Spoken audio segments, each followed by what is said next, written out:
Wack 100 has been on a serious mission lately, and his main target right now is none other than J Prince. Over the past few weeks, Wack 100 has been turning up the heat, making sure everyone knows exactly how he feels. He recently sat down with Poetic Flaco and another street insider. They aren't federal cooperators, but they are definitely spilling major information out in public. Together, they had a lot to say about J Prince, and it feels like they are setting him up as their next big target. Now, Wack 100 always tries to ride both sides of the fence. He'll throw a shot at J Prince and then pull it back just enough to seem like he's being fair. During the Poetic Flaco interview, Wack was quick to say that J Prince has done a lot for Houston and has helped many people. But while Poetic Flaco was painting a wild picture, suggesting J Prince might be setting people up to get robbed and then saving them later to earn favors, Wack wasn't exactly shutting that theory down.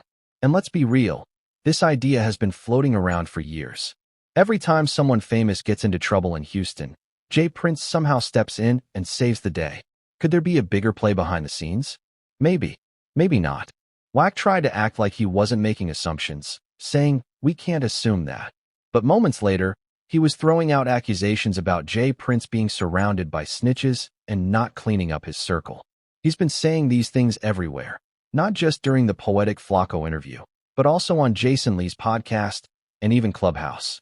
Wack 100 is accusing J Prince Jr. of possibly cooperating with authorities, and that's a heavy accusation when it comes to street politics. Wack 100 then made an interesting comparison to Big U from Los Angeles.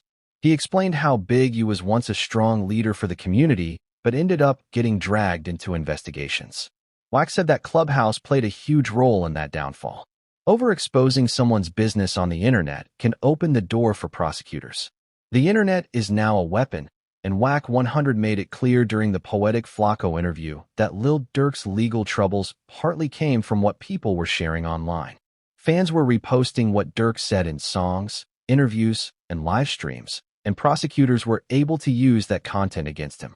Wack 100 pointed out that if you act like a demon online, don't be surprised when authorities treat you like one. Lil Durk built a strong image of being a tough, dangerous figure. That image helped him sell records and build a loyal fan base. But now that he's facing federal charges, that same image is haunting him. Wack 100 called it out plain and simple.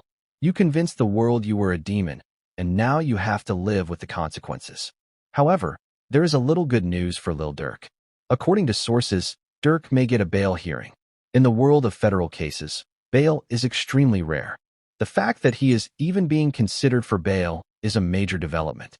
That being said, there is still a very strong chance that Lil Durk will be denied bail. Prosecutors are likely to argue that he could influence witnesses or interfere with the case if he were released. Now, let's talk about why Lil Durk might have been jammed up in the first place. One of the main theories is connected to his close friend Jam. After serving 12 years, Jam was released, and Durk helped him. Unfortunately, Jam got arrested again not long after. Rumors quickly started swirling that Jam may have worn a wire and provided information that hurt Lil Durk's case. Whether or not that's true, the timing and Jam's apparent better treatment by authorities has people talking. Meanwhile, Wack 100 isn't letting up on J Prince. If anything, he's turning up the pressure. Wack 100 is creating so much noise and speculation that if J Prince keeps responding, it might spark real interest from federal prosecutors. Wack doesn't have to be working with the feds directly. He just has to keep putting damaging information out there publicly. If J Prince wants to protect himself, the smartest move would be to fall back. Stay quiet. Let it die down. Because every time J Prince speaks up or claps back at Wack 100, it only keeps the story alive. Wack knows this, and he's playing the long game. The more J Prince reacts, the more the public, and possibly the authorities, will dig into his business.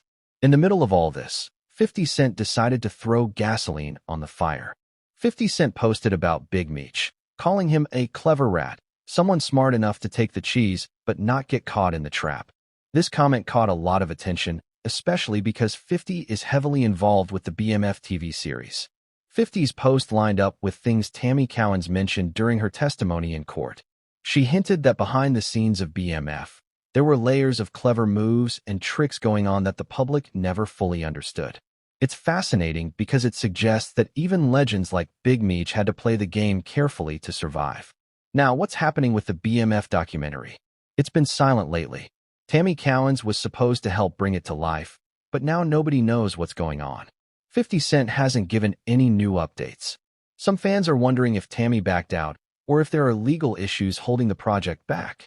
Hopefully, we'll hear something in May, just before the next season of the BMF TV show releases on June 4th. Everything happening right now: Wack 100 exposing J Prince, Lil Durk's federal case updates, 50 Cent's clever rap post about Big Meech, proves that hip-hop remains just as wild behind the scenes as it is in the music. You have major players making bold accusations, strategic leaks, questions about loyalty, and serious legal battles. If you aren't paying close attention, you're missing some of the most real and dangerous moments unfolding right in front of us. Right now, it feels like the next few weeks are going to be explosive. Between Wack 100's constant pressure, J Prince possibly responding, Lil Durk's bail hearing, and the mystery around 50 Cent's BMF documentary, there's no telling what will happen next.